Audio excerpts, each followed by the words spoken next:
Hi, everyone. Welcome to Relationship Essentials.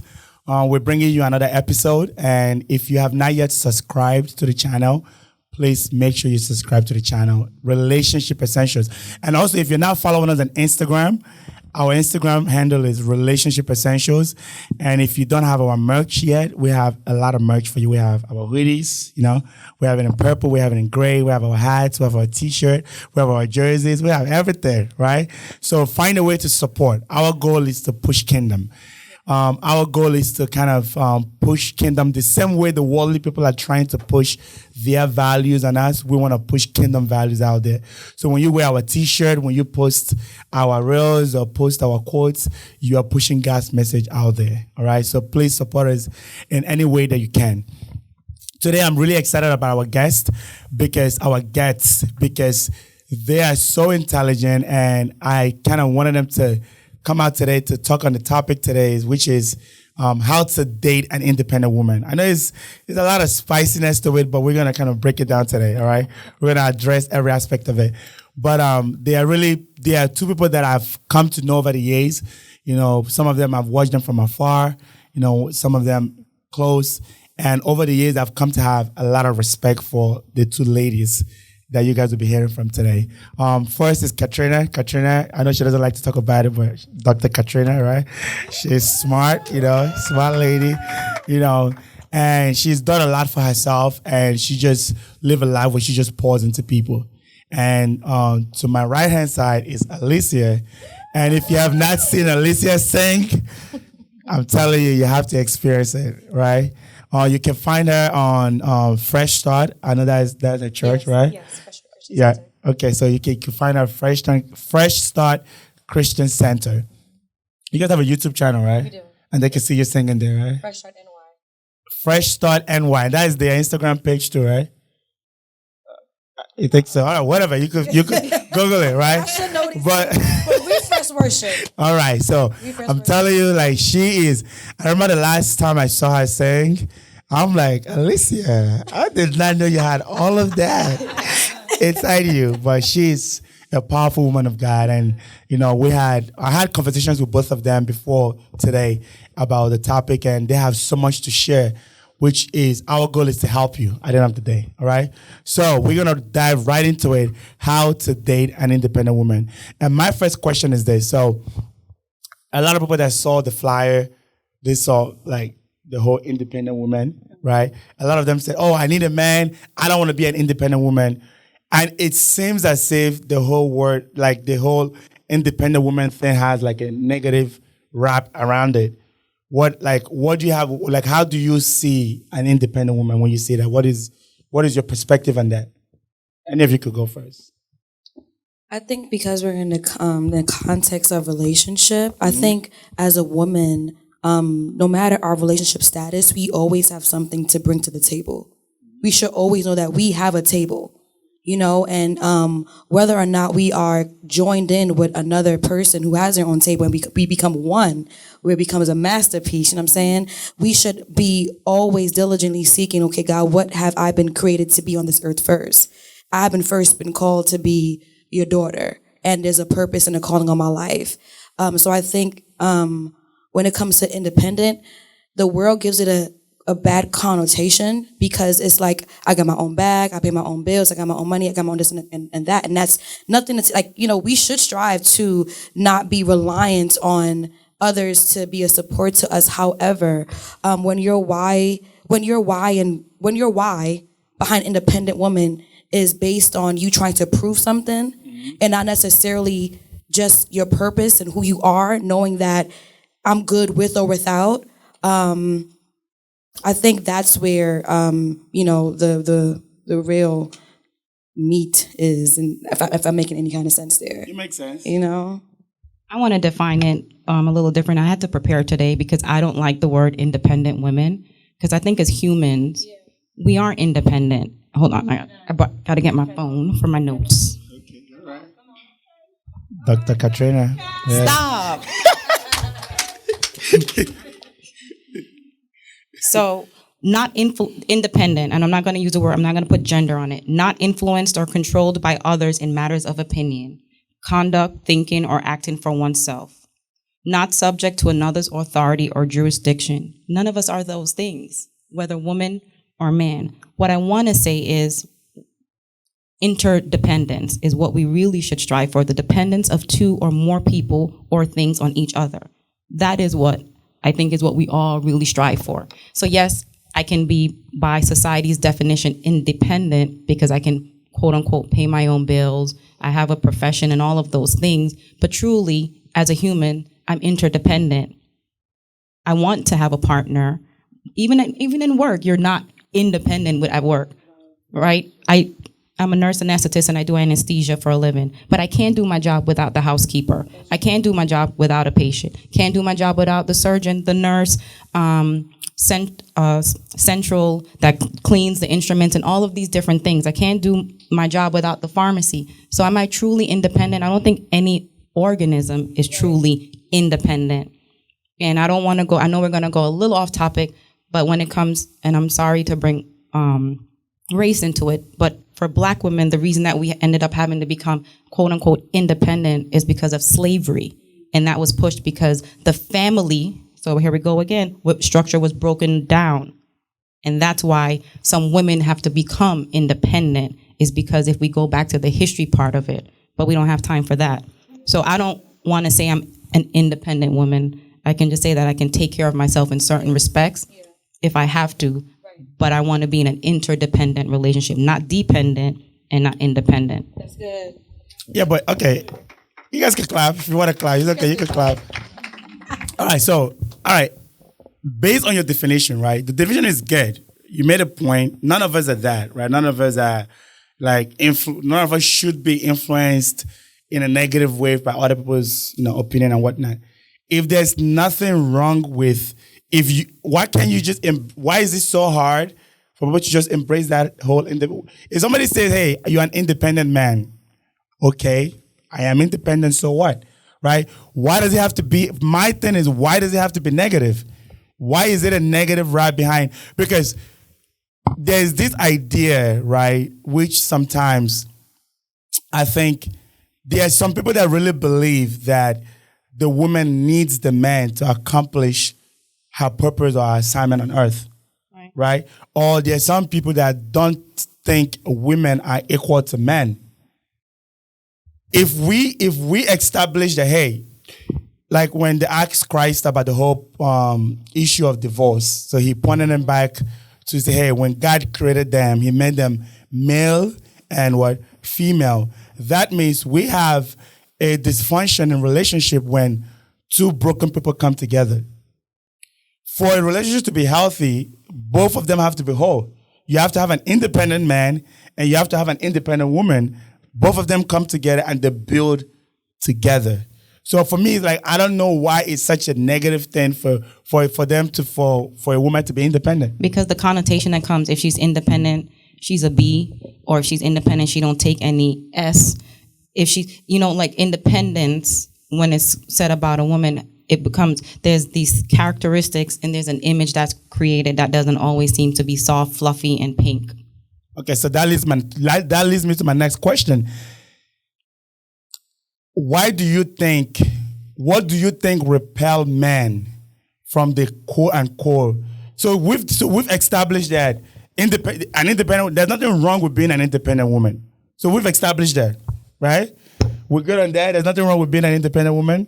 No, there's nothing wrong with it. I was just getting in the reason why I wanted to define it, because sometimes it sounds like it's black and white. If you're independent, then you can't be dependent. That's why I brought the word interdependence. That's kind of why I wanted to drop that word and make that be the gray. Okay. I feel like independent is the black and dependence is white. So let's just drop in there that we can be interdependent. Okay, that's fine. So what do you think repel men, or why do you think men struggle with dating a woman who is not going to, like you had made a comment when we were having a conversation one time, you said, I don't need a man, but I want a man. Yes. And I still have that feeling to be wanted. Right? So what do you think repels men from a woman that doesn't need your money, doesn't need basically doesn't need them in a sense, like not in that negative connotation way, but like her life is gonna move on whether he's in it or not.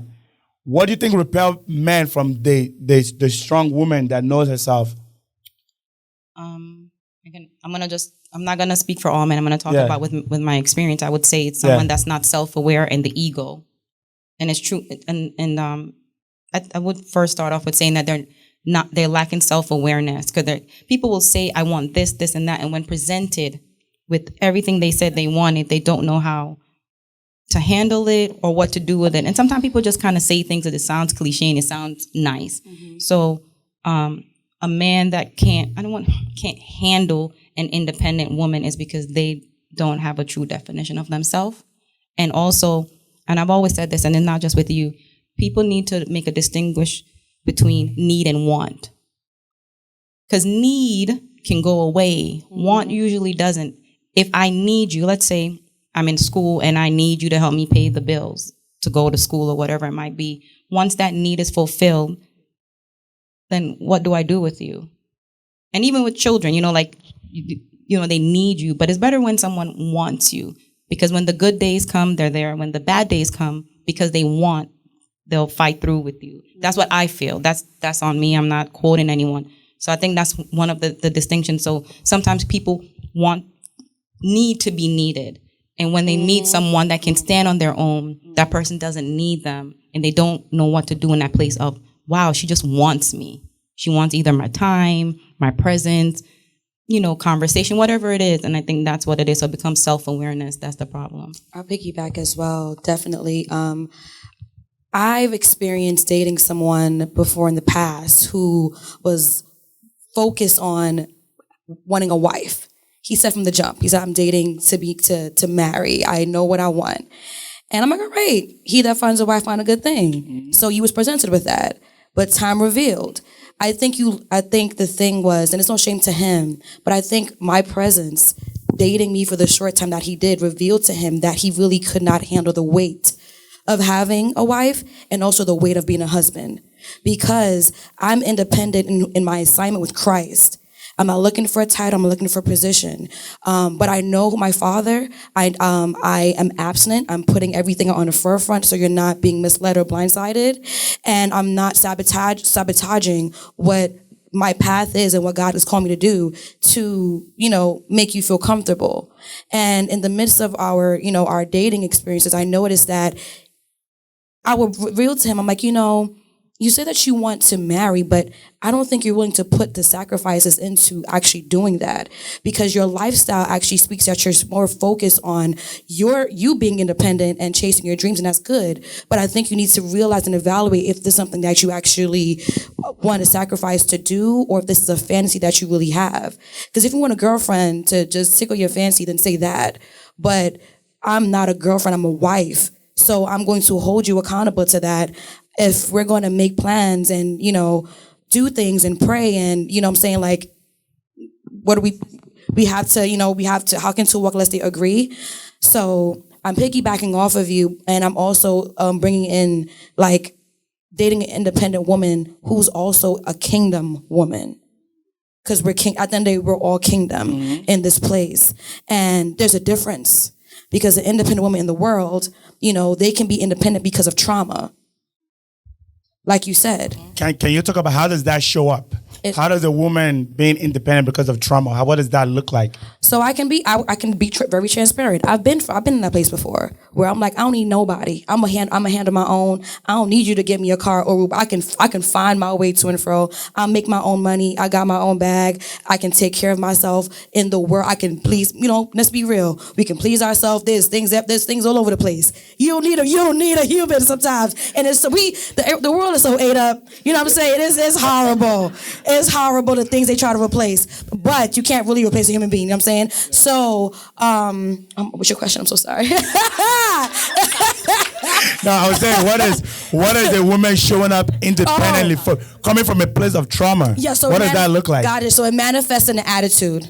It manifests in resentment towards men. So you're not even able to... resentment towards men. I like resentment that. towards men. So you can't even recognize when a whole man is standing before you, because all you see him is from the lens of all that you had. It comes out in your motive to be successful. So now I'm going to come out of independent and just say successful, right? Because you can...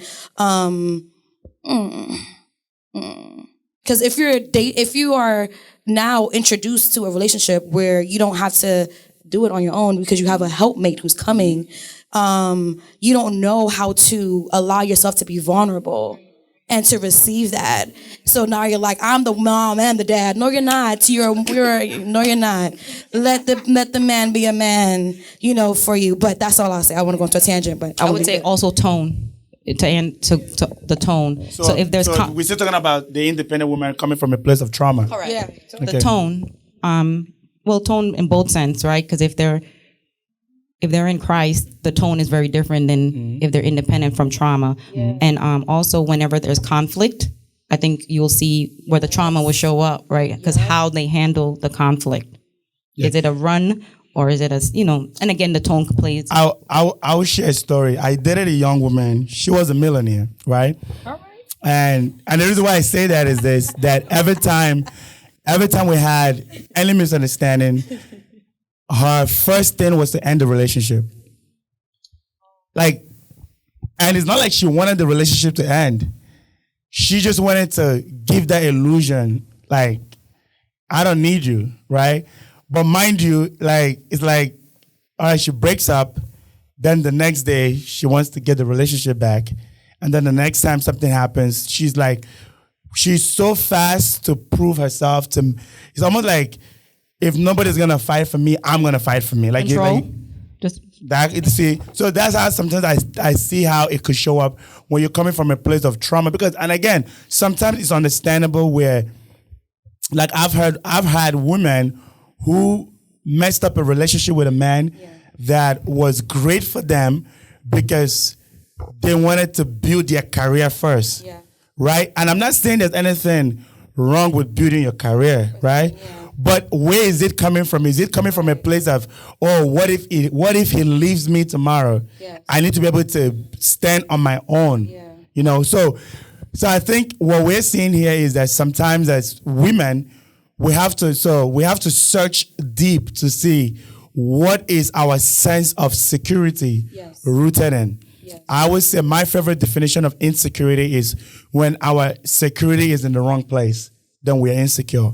So many people think insecurity is when I don't think I'm pretty or I don't think I have money. No, insecurity is when you have your security in the wrong place. So for example, if you have your security in money, you are insecure because the day you don't have money, you don't feel secure anymore. That's true.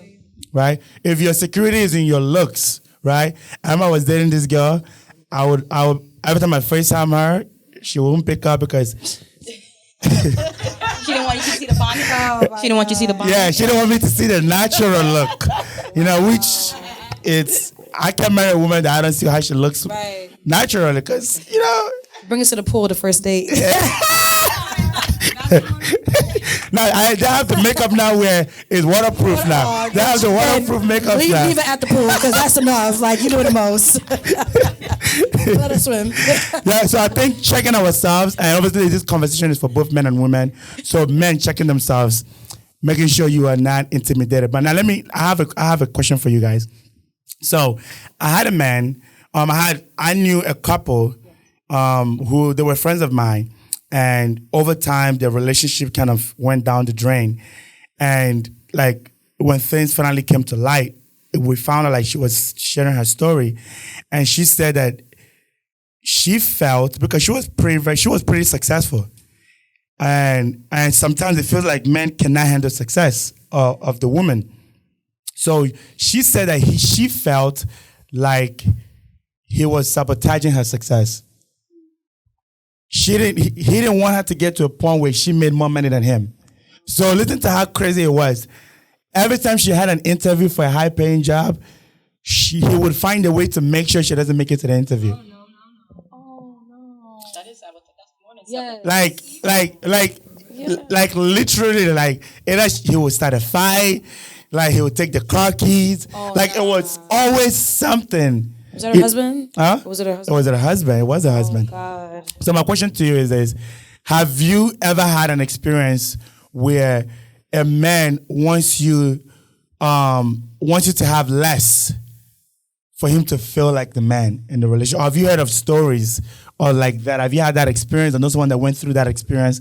And what is your advice for the woman in that situation? And what is your advice for the man that is sabotaging the woman's success? Because the more success that she has, the less success he feels, the less successful he feels. When I slowed it, I have known someone that went through something similar to what you were suggesting, and they end up getting a divorce. So that's why I'm like trying to stumble over it. It was hard to watch, because what was hard about that for me was they had children. So I was just like, if she glows up, like, it works out for the children, and for you also. My ex-husband would say he wants all his friends to do well because somebody got to have the pool because he don't want to have the pool. And if you just take that same kind of ideology, it's like one person, male or female, doing well in the relationship means the unit is doing well. And if you're married, it's a unit. I mean, even let's say we just talk about how they talk about marriage without even bringing the church into it. It's a business, right? In the sense of, it's not Katrina's money, you and I married, it's not Sam's money, it's our money. Yes. So you doing well means the unit is doing well. Right. And then if we're having children, that means the children are going to be doing well. They can go to activities. Someone probably can pick them up because or whatever the case is, they can go to better schools.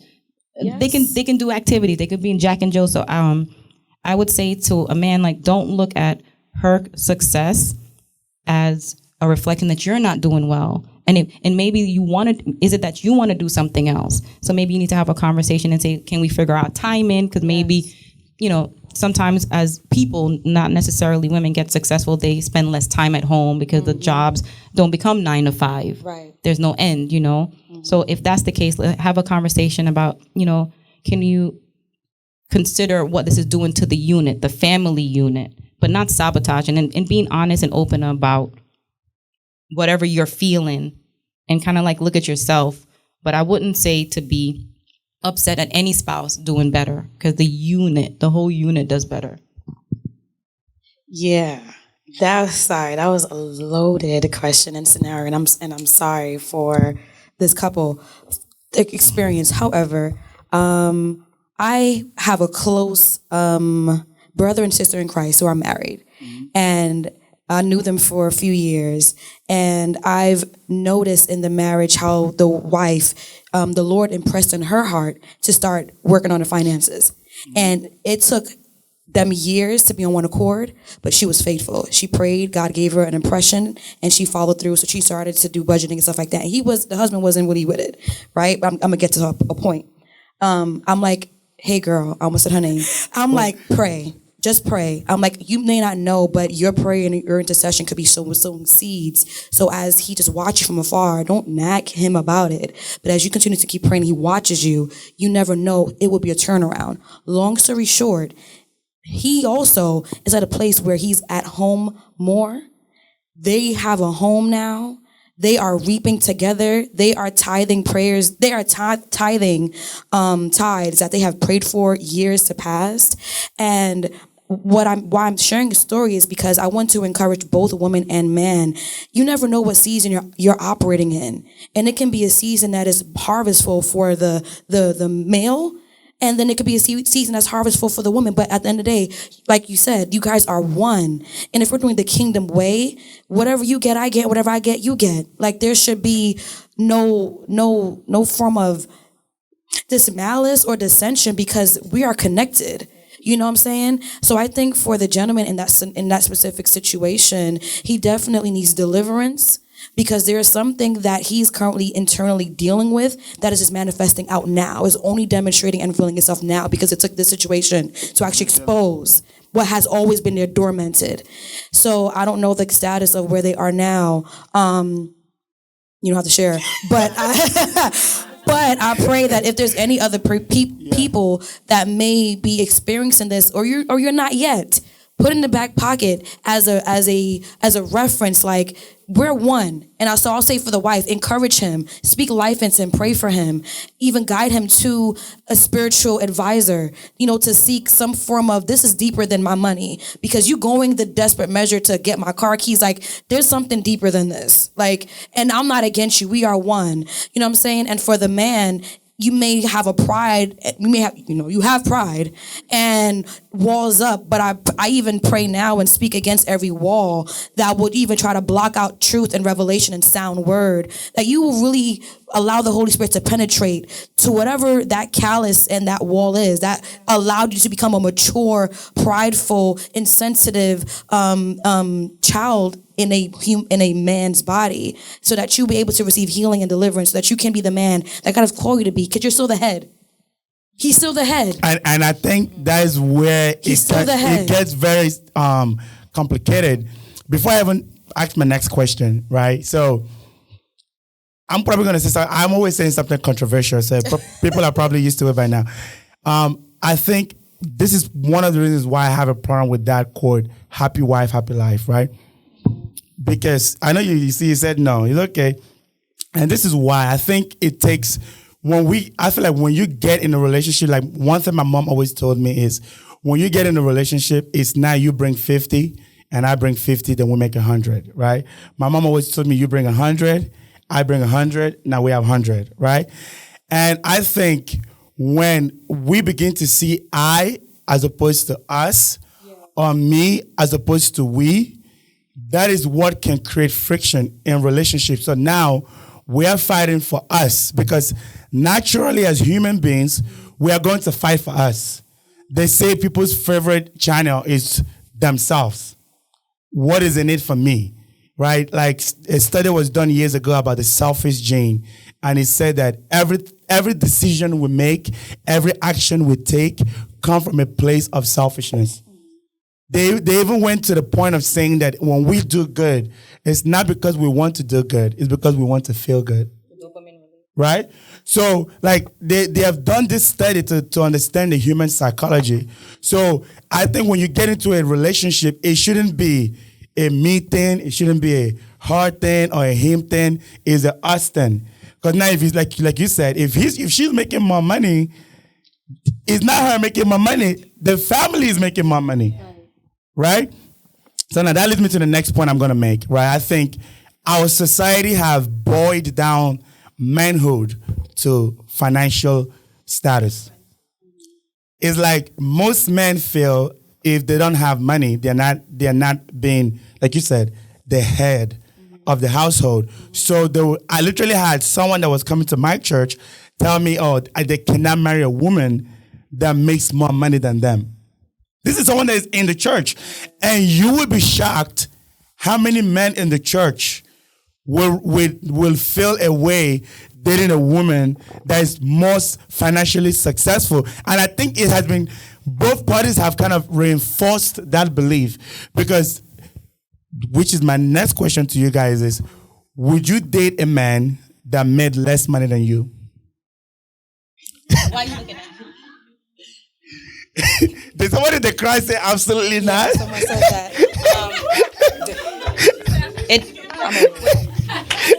Go ahead, let me hear you. I'm going to get into earning potential. So it depends on how much less they make than me.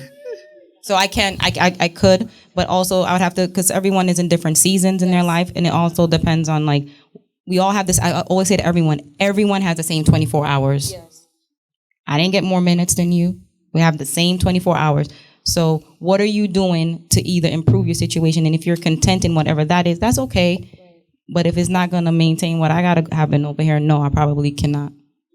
Okay, is it a probably or yeah? So you like when the conversation about the guy pick you up, right? And let's say the guy didn't have a car, and I asked you guys, right, hey, would you go pick him up if you had a car? And you're like, no, no. All right. So. But okay, so you're saying that you wouldn't date a man that make less than you? I didn't say that. So what are you saying? It depends. Depends on what? What's happening right now? Sometimes they could make less. They could be coming in with less because they have a divorce or they have child support and different things. So there's less accessible funds. Yes. They could be making less. Like some people are entrepreneurs and their business folded. Mm-hmm. So they're making less right now, but I want to hear what's your plan, what's your ambition. Okay, that's what I was waiting for. Right. That's what I was waiting for. So it's not just about what their financial status now; it's about their vision for tomorrow. Right. Yes, but I'm still not gonna date him if he doesn't have a car. I'm too old for that. No. But his business folded and they took the car. Then he should have made a LLC and had certain things separate. So he needed a better accountant or financial advisor. But that's why he has you now. No, but he does no car. He has no car. All right, so that's you. So you right now you're like 50-50, depending on the earning potential if he was divorced. But let's say he didn't have any trauma in his life. He had no divorce. He had no problem. Then no. His job. Then no. Then no. Okay, all right. I studied hard. Okay, it's cool. I hear you. Okay. I will go back to you. Go ahead. So would you date a man? Would you date a man that made less money than you? I need to know. No, wait. Wait. I don't want to sound churchy, but I need to know, like, what is your purpose, and if I'm assigned to you. I need to know if I'm assigned to you, because if I'm assigned to you, then I mean that the Lord. I don't know. We don't know His sovereign plan, but we don't know His sovereign plan. But where there's a will, there's a way, and I'm saying that because I know a couple who's married. They've been married for years. And the husband, who's a pastor and everything, he don't ever have he don't have a corporate job. The money be funny. He gets it when he gets it. And the wife is the one that's in school. She is got her degrees. She's working, at a Chesapeake job. I won't give too much information, but they're making it. And I see the hand of God on their life. And he has been called not to have a corporate job because of what God is calling him to do. He has to be available to pivot as God calls him and assigns him to. So she's graced for that, because that's not easy. And there's a sacrifice that also comes with that as well, because, you may not be able to do like a family vacay or do certain things. The car that, the people I'm driving is in her name, is not necessarily his, but that's a particular orchestrated thing that the Lord done made. It's not for everybody. I need to seek the Lord in prayer and see, okay, God, you let me know. Because you let me know. And I want to preface this to say, Sam, okay, we're going to talk about my ex-husband. We both was broke, and we used to have to split one meal. And when we did a trip, he gave me a budget. This is how much we're going to eat for breakfast and whatever. And we used to split meals. And we drove a car, we had to wind the window down. Sometimes I had to go out and get that in. wipe the wipers. So I'm not saying that I haven't been there. But now, at this age, I got gray hair. There's certain things, certain humps we needed to pass at a certain age. Okay, yes, all right. And I have to agree, because I have a lot of friends who are older than me, you know what I'm saying, and also similar ages. And there's certain things that I may say that I would probably be open to. They're like, no. Like I have a child that's 13 years old. You cannot want any children. You have to have your own. And I'm like, wow, being with an older, having older friends, it shows you certain things. Like when you get to a certain age, you can't compromise on certain things anymore. Mm-hmm. Like time is already, it done ticked already. Thank you. You know what I'm saying? So I definitely understand. And I think age plays a factor in that as well. It does play a factor. I understand. Do I agree? Probably not. I don't agree, actually. Okay, hold on. I don't agree. I don't agree. You want to put a blanket statement at any age. I don't agree. At any age, I'm supposed to accept struggle. I didn't say. You see. You want struggle for her life. All right, that's not right. We bind struggle in the name of Jesus, not for worse, but always for better. Eh? We come from kingdom. We are royal priesthood. Okay. Okay. All right. Give you back Bible. He said we are holy nations. We're not from poverty. All right, I hear you. I hear with the accent. Can I give you a curveball? Yeah, go ahead. Because you got a lot of curveball for us. Can I tell you why I disagree first? Why? Can I tell you why I disagree? Because you will disagree. You will disagree to everything. Nothing you say you will like. All right, give me the curveball. I'll wrap it all in one. Okay, so the curveball is right back to you. Yeah. Would you date a woman that don't have a car, lives with her parents, she be on 4th Avenue a lot. That's only what she can't buy apparels that you have. She maybe working at McDonald's. You said you might date millionaires. So nothing wrong, because I used to work at McDonald's, soup and burgers all the time, making, I made that money. You didn't know. But so I ain't coming from nobody who work at McDonald's. I used to work there. I get my coins, okay? I mean my coins and my edges and everything. But would you date a woman like that? Hey, you said you had millionaires, so you went from millionaires to you working at McDonald's. All right, no so cars. for me, I think like with dating, it's like whether it's a millionaire, whether it's a millionaire, it doesn't matter who. For me, it's all about the principle, right? And that's my advice when it comes to dating. I think provision is made for the purpose, right? So I would always chase purpose over what the person has now. And I think the question is also very biased because I don't think men typically care about what women are doing when they want her, for the most part. And We disagree. all right, it's okay. But let me just answer the question on my end, right? What do you? So for me, I look at purpose, right? So number one, I want to know what the person's purpose is, right? So if the person is actively pursuing their purpose, and like you said, if I feel like their purpose and my purpose align, Yes. right, I trust God will make the provision. That's nice. Right, so I'm more purpose driven than anything, and the reason why I say that is because this money comes and go, right? The person that has is like, this is a bad example, but like the movie Acrimony, right? Oh God. It's a bad example because there's a lot of things that I don't agree with it, but where a man can have an idea today that doesn't have money, right? But that idea in 5 years can yield a whole lot. Hold on. That's like Okay. But that movie demonic because that man, I'm getting stressing about that movie. Don't that's a bad one. He did some things that wasn't righteous. But That's why I said it's hold a on. bad example. But, Yeah. but the point is, there's a man that doesn't have it today that can have it tomorrow. Yes. And the man that has it today can lose it tomorrow. Yes. And oftentimes, which is going back to the narrative that I wanted to push, right? That society have boiled down a man's manhood to his financial status. Right. So if a man has money, which is typically you will find, like I've had plenty of conversations with people, and some of you probably think this in the room, that the more success a man experiences, the harder he finds it to be faithful in a relationship. Right? You've had, if you've not heard that before, that's fine. They're But- faithful as their options. right? So when a man build when we tell men, hey, your identity is built on your financial status, then the day so if that man that has it today, when he loses it tomorrow, would you still love who he is? Because he's now going to be insecure. He's not going to try to sabotage you because he always had that leg up over you financially. So that's for me, you want to date a man or you want to date a woman with purpose, right? For me, when I'm looking for a wife, like I believe the primary assignment of the woman, the Bible says, is to be a helpmate. Yeah. Helping the man build the kingdom that God assigned him to build. So my biggest priority is, can she help me build the empire that God has shown me? It doesn't matter where she is now. Can she help me build where we're going? Yes. Right? That's what is more important to me. Now, I'm not saying, of course, you want, and obviously, someone that will help you build have to have certain skills. Yes. And where they are is a reflection of the skills that they've developed. So, which is kind of, is hand in hand. Okay. But my point is, I wouldn't judge a woman by her financial status today. I would judge her based on the vision she has tomorrow and based on her calling in life. So why, when you introduce people, you introduce them by their jobs? That was just a joke. That was No, not just me. No, we bring in the friendship into it. Sometimes. Yeah.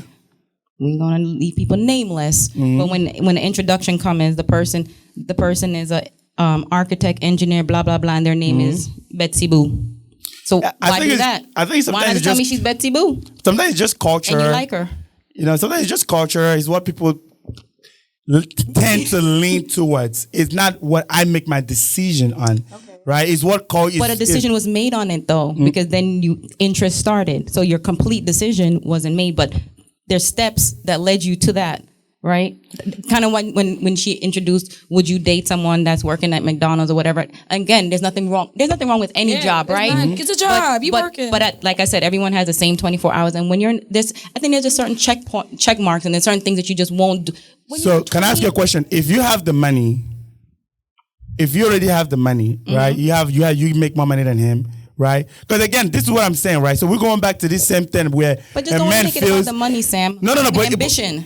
Okay, but you said because money is the fruit sometimes of the ambition. I agree. That's why I said the purpose is what should lead, because the money is like the byproduct of him living a purposeful life. Right. Right. So that's why I disagreed with you saying, no matter the age, I think finding a man that has a purpose. You as a woman, number one, a man is always naturally going to want to take the leadership position, whether he's competent or not.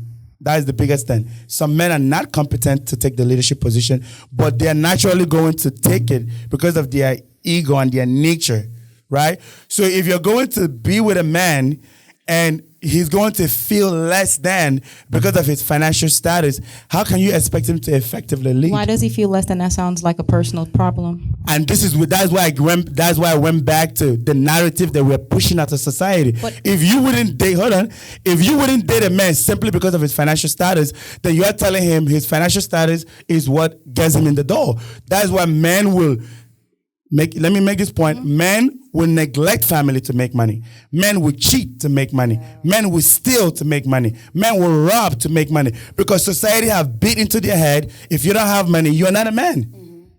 That's what I'm saying. We have told him, you are not a man if you don't have money. And then we wonder why, even when he would neglect you to go make the money. He would neglect his kids to make money. And the family structure is broken because he's in the home, but he's absent. Yeah, that's true. But can I say, I mean, I'm Jamaican. And if I didn't get an education, I wasn't going to be a part of my family. And that's not me being a man. My family expectation. So I don't want to just make it all about men. I think also culture has something to do with it, and the family that you're from. Because a lot of my friends, they were first generation to graduate from university or whatever. I wasn't. My parents did. So when I graduate with a bachelor's, that's a little high school degree. So expectations for me were very different. So when you're telling me about a man, this and that, don't say it about gender. Maybe the culture too, because I was expected. This is for the sake of this conversation. No, I know, but we have to also throw in when you're asking me about why I couldn't, why at this age I wouldn't date someone that's making significantly less than me is because of exactly that. What were you doing with your 24 hours? What were you doing with your 24 hours?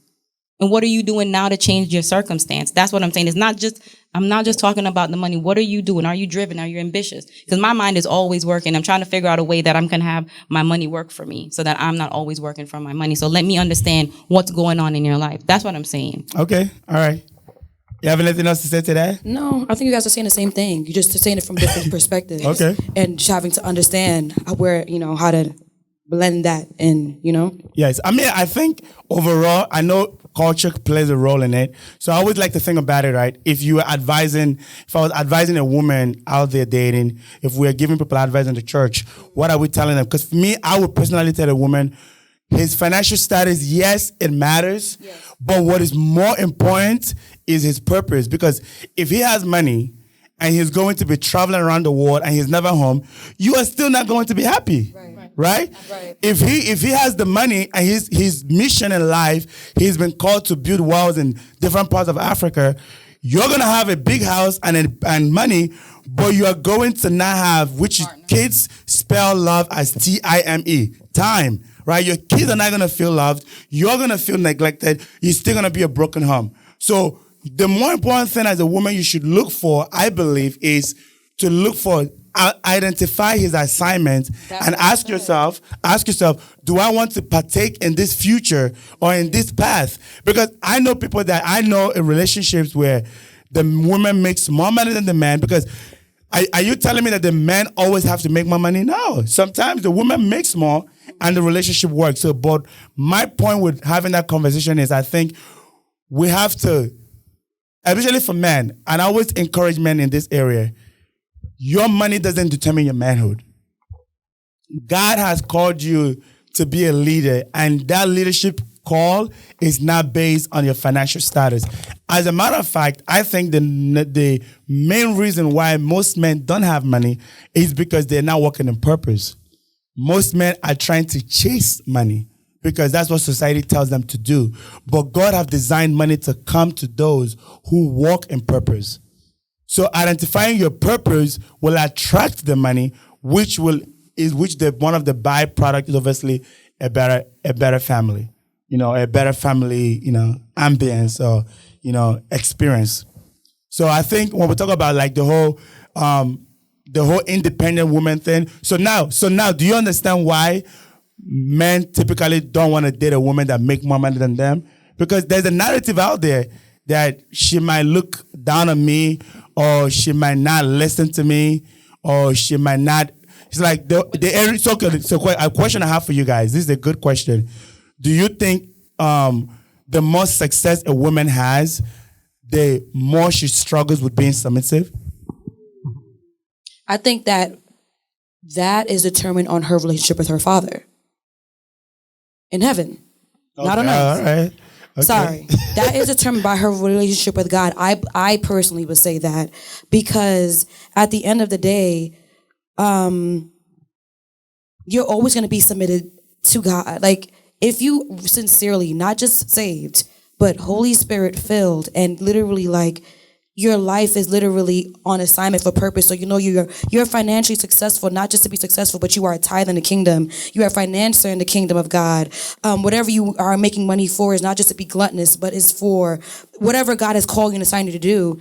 Whoever your husband is, if he makes less than you're actually showing him and feeding him principles that God has blessed you with to pour into his life, to be a blessing to him. I think I want to go back to what you were saying though, like, what you said, like sometimes it's hard for men to date women who are independent because, it's hard for men to date women who make more money than them. I think that's a loaded statement because I think it can be compartmentalized because sometimes it's not about the woman making more money. It's maybe a prideful thing in the man that that's something that you got to work within yourself because she's not throwing her money at you. Mm-hmm. That's something that you have to do working within yourself and not begrudge her or resent her with a defense mechanism, but deal with that inner work. Now, there are some women who throw money in men's faces. Like you said, I don't need you. I got my own thing. Now that's a pride problem. And you will always be left alone and be bitter and be angry and never be satisfied because of that issue. You know what I'm saying? It's a lot. We can talk about this for days, but it's hard to just give one general answer for this. So I can answer that, and I'm going to answer that personally. So, when my ex and I were together, when we first started off, I had no money. He was the one. But because of the career choice that I chose, there was a point that we made equal amount, but I had more earning potential, right?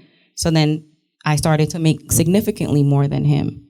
And yes, I was still submissive. I would still go to him and ask him what was his ideas and what were the things that he think that we should do, whatever the case was. However, we had two different relationships with money. That became an issue, but it had nothing to do with how much money I made. He had this thing about, he knows he have this $1, he's not gonna risk it because he guaranteed this $1. While I'd be like, how about we invest? So we had different relationship with money, regardless of who had more. And I would still try to say, well, what can we do? What do you want us to do? What do you want us to do?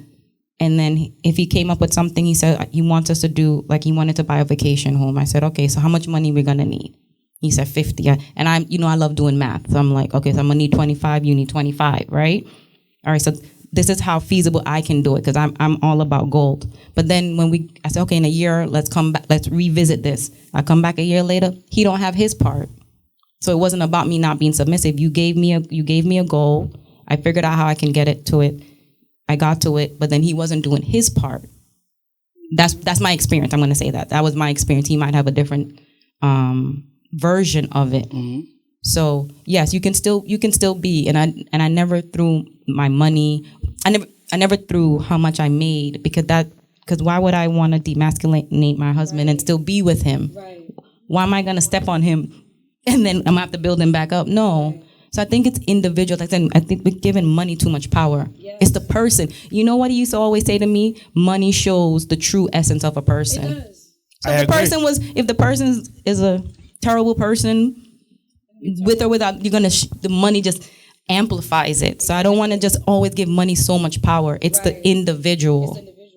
And I think that's what we keep skipping on. We keep bringing up money in society, which is taking away the responsibility on self. Yeah, but I also think that money is one of the measurement of success today, right? So that's one of the ways people measure how successful you are. And there is something about success that naturally makes our ego bigger, right? That's why even you think about some of the stories in the scriptures, how God bless. Like, let's just look at the people of Israel, right? The children of Israel. God bless them. God elevates them.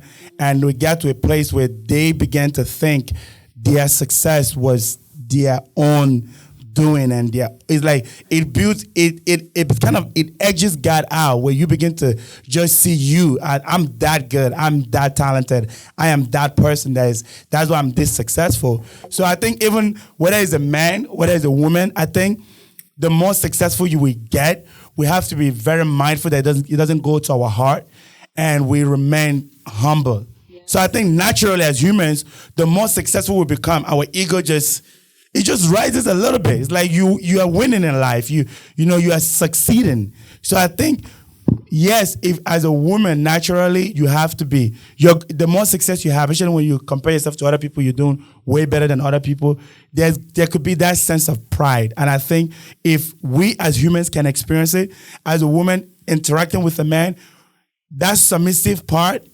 matters to men.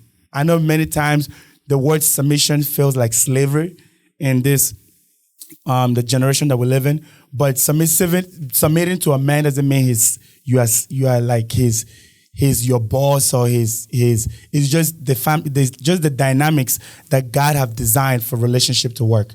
All right. So to wrap up this session, I want you ladies to give us. By the way, if you guys have questions before we wrap up, we're gonna give you an opportunity to ask questions, or but.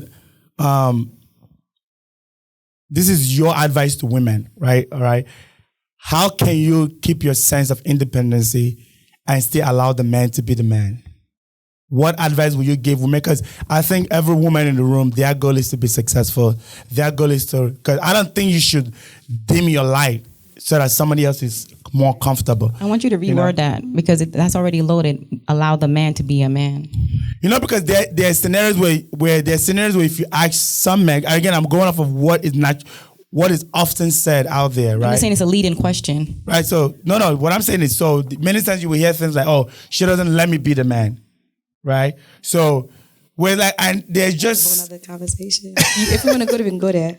But. So, if we could go there, that's how I wanted to wrap up this session tonight, right? In that context, right?